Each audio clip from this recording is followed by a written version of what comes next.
नमस्कार, फाइटर समाचार में आपका स्वागत है। पेश है आज 10 मई सुबह 6 बजे राजस्थान की खास खबरें। राजस्थान लोक सेवा आयोग द्वारा वरिष्ठ अध्यापक प्रतियोगी परीक्षा 2024 के तहत अंग्रेजी तथा सामाजिक विज्ञान विषय के पदों के लिए पात्रता जांच के लिए विचारित सूचियां जारी कर दी गई हैं। विस्तृत सूचना आयोग की वेबसाइट पर उपलब्ध है। आयोग सचिव ने बताया कि सामाजिक विज्ञान विषय के पदों के लिए प्रश्न पत्र प्रथम की परीक्षा 29 दिसंबर 2024 को तथा प्रश्न पत्र द्वितीय की परीक्षा का आयोजन 28 दिसंबर 2024 को किया गया था। अंग्रेजी विषय के पदों के लिए प्रश्न पत्र प्रथम की परीक्षा का आयोजन 29 दिसंबर 2024 को तथा प्रश्न पत्र द्वितीय का आयोजन 31 दिसंबर 2024 को किया था। परीक्षा के फलस्वरूप सामाजिक विज्ञान विषय के 192 तथा अंग्रेजी विषय के 157 अभ्यर्थियों को पात्रता जांच के लिए विचारित सूची में सम्मिलित किया गया है। भीलवाड़ा जिले में विशेष न्यायाधीश पोक्सो कोर्ट बालकृष्ण मिश्र ने 6 साल की बच्ची से रेप के दोषी मेहंदी आर्टिस्ट को पोक्सो कोर्ट ने मरने तक जेल की सजा सुनाई है। साथ ही 2,15,000 रुपये का जुर्माना लगाया है। कोर्ट ने रेप की इस घटना को रेयर ऑफ द रेयरेस्ट माना। सरकारी वकील धर्मवीर सिंह ने बताया कि मामला मई 2023 का है। बच्ची के माता पिता ने कोतवाली थाने में रिपोर्ट दी कि देर रात बच्ची माता पिता के साथ खाना खाकर सोई थी। इस दौरान शादी पार्टियों में मेहंदी लगाने का काम करने वाला युवक माता पिता के बीच सो रही बच्ची को उठाकर ले गया, सुनसान जगह ले जाकर उसके साथ रेप किया। इसके बाद बच्ची को घर के बाहर छोड़ गया।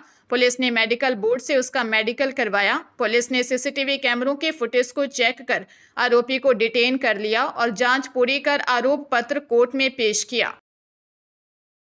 राजस्थान राज्य विद्युत उत्पादन निगम में कनिष्ठ अभियंता प्रथम के 24 पदों, कनिष्ठ अभियंता प्रथम के 2 पदों और कनिष्ठ रसायनज्ञ के 5 पदों पर पात्र अभ्यर्थियों की अंतिम चयन सूची जारी कर दी है। अब निगम के विद्युत गृहों में उपलब्ध रिक्तियों के आधार पर चयनित अभ्यर्थियों का काउंसलिंग के जरिए पदस्थापन होगा। पदस्थापन में पूर्ण पारदर्शिता बरती जाएगी। पदस्थापन के लिए 11 मई को आरसी दवे सभागार, विद्युत भवन, जनपथ, जयपुर में काउंसलिंग का आयोजन होगा। सफल अभ्यर्थियों की चयन सूची निगम की वेबसाइट पर अपलोड कर दी गई है। समस्त अभ्यर्थी अपने प्राप्तांक वेबसाइट पर उपलब्ध लिंक से देख सकते हैं।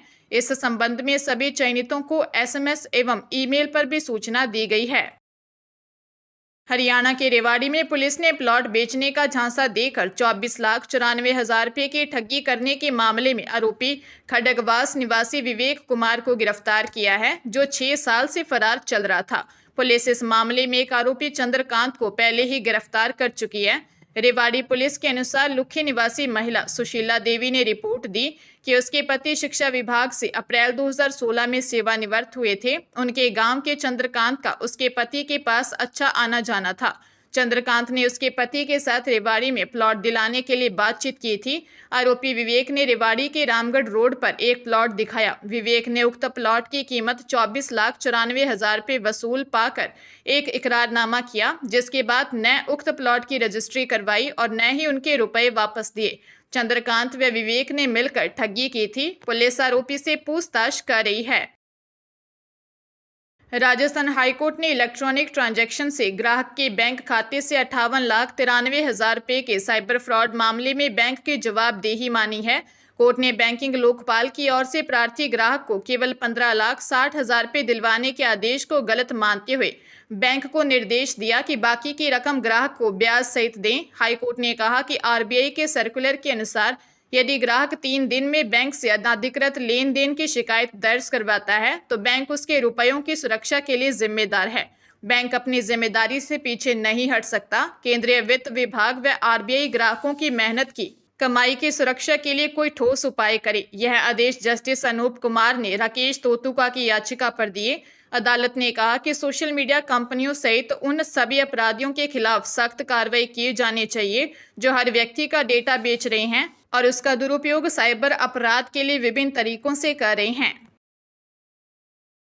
राजस्थान के टीचर ट्रेनिंग कॉलेजों में सत्र 2025-26 के लिए बीएड कोर्स में प्रवेश के लिए प्री टीचर एजुकेशन टेस्ट यानी पीटीईटी 15 जून 2025 को आयोजित किया जाएगा। यह परीक्षा वर्धमान महावीर ओपन यूनिवर्सिटी यानी वीएमओयू कोटा द्वारा की जाएगी। इस परीक्षा के लिए ऑनलाइन आवेदन की प्रक्रिया एक बार समाप्त हो चुकी थी, लेकिन अब इसे दोबारा शुरू किया गया है। दरअसल national counselling for teacher education यानी NCTE ने पूर्व में अधिकांश 4 वर्षीय इंटीग्रेटेड बीएड कोर्सेज में एडमिशन पर रोक लगा दी थी, लेकिन अब 6 मई 2025 को जारी आदेश के अनुसार यह रोक हटा ली गई है। इसके चलते इस सत्र में BA, BSc, BEd integrated course में भी प्रवेश शुरू होंगे। इन कोर्सों में प्रवेश के लिए भी PTET 2025 ही आधार बनेगा। 4 वर्षीय BA और BSc, BEd कोर्स के लिए ऑनलाइन आवेदन 9 मई 2025 से शुरू हो चुके हैं और 16 मई 2025 तक किए जा सकेंगे। राज्य सरकार ने जन आधार की eKYC प्रक्रिया का सरलीकरण किया है। आर्थिक एवं सांख्यिकी विभाग के सहायक निदेशक डॉक्टर सुदीप कुमावत ने बताया कि जिन लोगों के फिंगरप्रिंट, आइरिस नहीं आने एवं आधार में मोबाइल नंबर नहीं होने या अपडेट नहीं होने की स्थिति में सरकारी योजनाओं का लाभ लेने में विलंब होता था, इसी को ध्यान में रखकर राज्य सरकार ने आमजन को राहत प्रदान की है। उन्होंने बताया कि आयोजना सचिव एवं जन आधार प्राधिकरण के पदेन महानिदेशक ने इसके लिए सभी कलेक्टरों को पत्र लिखा है। पत्र में कहा गया है कि राज्य के उम्र दराज निवासियों के आधार में बायोमेट्रिक डेटा इनपुट यानी फिंगरप्रिंट, आइरिस नहीं आने एवं आधार में मोबाइल नंबर नहीं होने की स्थिति में जन आधार में ऑनलाइन eKYC नहीं हो पाती है। ऐसे लोगों की समस्या के समाधान के लिए राज्य सरकार की ओर से ऑफलाइन eKYC की व्यवस्था की गई है। टोंक जिले के लांबा हरिसिंह थाना क्षेत्र में बंद पड़ी खान में 20 दिन पहले मिले महिला के शव को लेकर पुलिस ने खुलासा कर दिया। 5 महीने पहले शादी करने वाले पति और उसके 2 बेटों ने ही महिला को मौत के घाट उतार दिया था। पचेवर थाना अधिकारी मुकेश चौधरी ने बताया कि महिला के मर्डर की जांच के लिए गठित विशेष टीम ने मृतक महिला का पति सुखलाल और उसके पुत्र बद्रीलाल तथा राकेश से जब सख्ती से पूछताछ की तो उन्होंने अपना जुर्म कबूल कर लिया।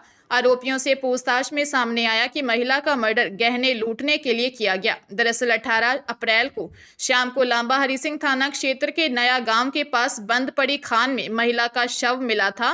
पूछताछ में सामने आया कि आरोपी सुखलाल को शक था कि मृतका के पास कीमती चांदी के आभूषण हैं। इसी लालच में उसने पुत्रों के साथ मिलकर हत्या की योजना बनाई थी। पुलिस ने आरोपियों से आभूषण बरामद कर लिए हैं। राजस्थान माध्यमिक शिक्षा बोर्ड 10वीं व 12वीं के विद्यार्थियों के लिए राज्य स्तरीय प्रतिभा खोज 2024 का आयोजन 29 जून को करेगा। इस परीक्षा के लिए ऑनलाइन आवेदन शुरू हो गए हैं। इस संबंध में बोर्ड की ओर से दिशा निर्देश जारी किए गए हैं। बोर्ड सचिव कैलाश चंद्र शर्मा ने बताया कि यह परीक्षा रविवार 29 जून को सुबह 9 से दोपहर 1 बजे तक सभी जिला मुख्यालयों पर ली जाएगी। सामान्य शुल्क के साथ 15 मई तक आवेदन किए जा सकेंगे। 17 मई तक शुल्क जमा करवाया जा सकेगा। 16 से 18 मई तक विलंब शुल्क के साथ आवेदन किए जा सकेंगे। सामान्य वर्ग के विद्यार्थियों से 300 रुपये और SC, ST, BPL आदि से 175 रुपये शुल्क लिया जाएगा। विस्तृत जानकारी बोर्ड की वेबसाइट पर उपलब्ध करवाई गई है। राजधानी जयपुर में बॉयफ्रेंड द्वारा युवती से रेप का मामला सामने आया। मिलने के बहाने घर आकर आरोपी ने उसके साथ रेप किया। विरोध करने पर शादी का वादा किया। मालवीय नगर थाने में 21 साल की युवती ने दी रिपोर्ट में बताया कि कुछ समय पहले उसकी मुलाकात आरोपी से हुई थी। बातचीत के दौरान आरोपी ने उससे दोस्ती कर मिलना जुलना शुरू कर दिया। आरोप है कि मिलने के बहाने आरोपी उसके घर आया। घर में अकेला पाकर आरोपी बॉयफ्रेंड ने उसके साथ जबरदस्ती की। विरोध करने पर शादी का वादा किया। शादी का झांसा देकर आरोपी ने उसका देह शोषण किया। शादी करने का दबाव बनाने पर मारपीट कर जान से मारने की धमकी दी। धोखे का पता चलने पर पीड़िता थाने पहुंची। पुलिस ने रेप और SC, ST एक्ट के तहत मामला दर्ज कर जांच शुरू कर दी है।